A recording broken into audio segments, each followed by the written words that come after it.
Morning, day one of homeschool. I can't go to school today because we're isolating for another day and a half.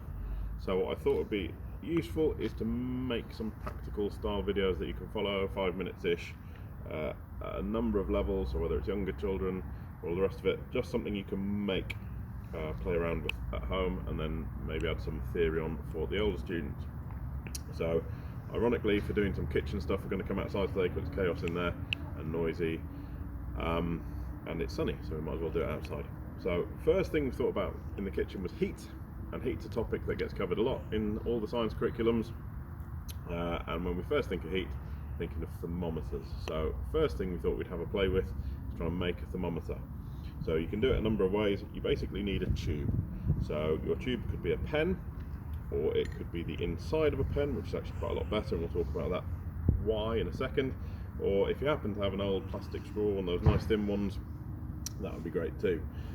So your tube is going to need filling with liquid of some variety, preferably with some colour so you can see what's going on.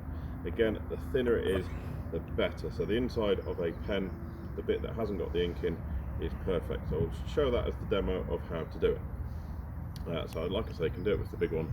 You're just going to find it doesn't move very much, and people can explain why in a moment.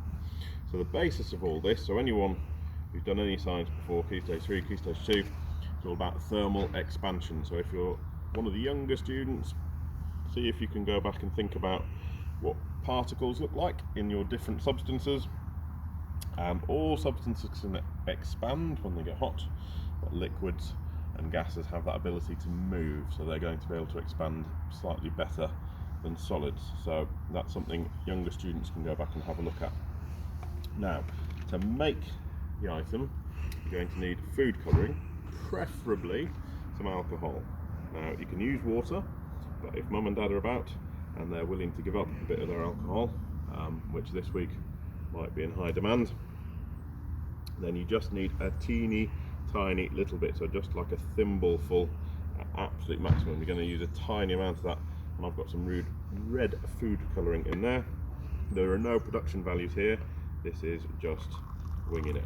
So we got some hot water, and you're going to get your tube, whichever tube you pick, preferably if it's a thin one you're going to need to do this, and we're just going to hold it in there. That is heating it up. Now the reason behind this could be something you might want to explain if you are doing A-levels in terms of your pressures. We'll save that for now. All we need is to dunk it in hot water. So we've dunked it in hot water for, I don't know, 10-15 seconds, whatever it is, and we're going to pop that into the food colouring. Now that is going to take up a little bit of the liquid. We're going to give it a little nudge so it moves into the middle, and we're just going to seal it off with some blue tack. So what you should have there, young camera lady, we got that, and we've got some liquid suspended in the middle of the tube, and you should be able to see where it is, and it's nice and red. So on this one, what I've done to calibrate it a little bit is we put a mark on there, and that's what it's like when it's in ice cold water. So moving on to the hot water, what we should see is when we put it in the hot water, a pair of them, is that the red column of liquid moves up, and it should move up a fair bit. So on that one, that's where it was when it was frozen, that's where it was when it's hot, and you can see it sliding back down. So that's basically how a thermometer works. So you've got a thermometer working here. It'll do the same with this one, but it's going to do a lot less. And the reason it's going to do a lot less is to do with your volume. So if you are one of the younger students and you can blag your parent to cut you up a pen, put some food dye in, you can now go and have a play. Some of the older students, some things for you to be thinking about. First of all, in terms of errors, what I'm doing here is pretty shocking because it's completely ignoring what's called a parallax error, which is where you're looking at the tube, and if you look at it from a flat angle compared to an upwards angle, you're getting different readings across. So that's something you can go away and have a look at online in terms of what that all means.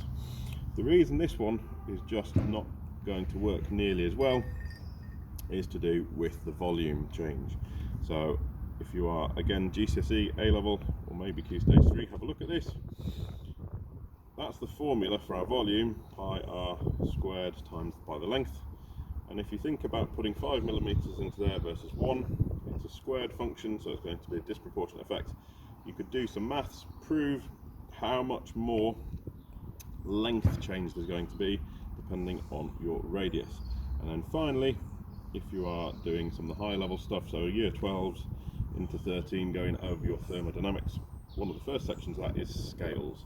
So the gaps between different points, so Fahrenheit, Celsius, Kelvin, and where they've picked their points to calibrate to.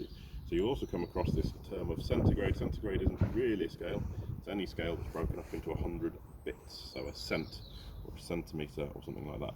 But A-level students go away and investigate a bit about Mr. Fahrenheit, Mr. Celsius, how they pick their scales, and Mr. Kelvin, an absolute zero. But most importantly, you can get your thermometer and you can go and stick it in different things and have a play with that.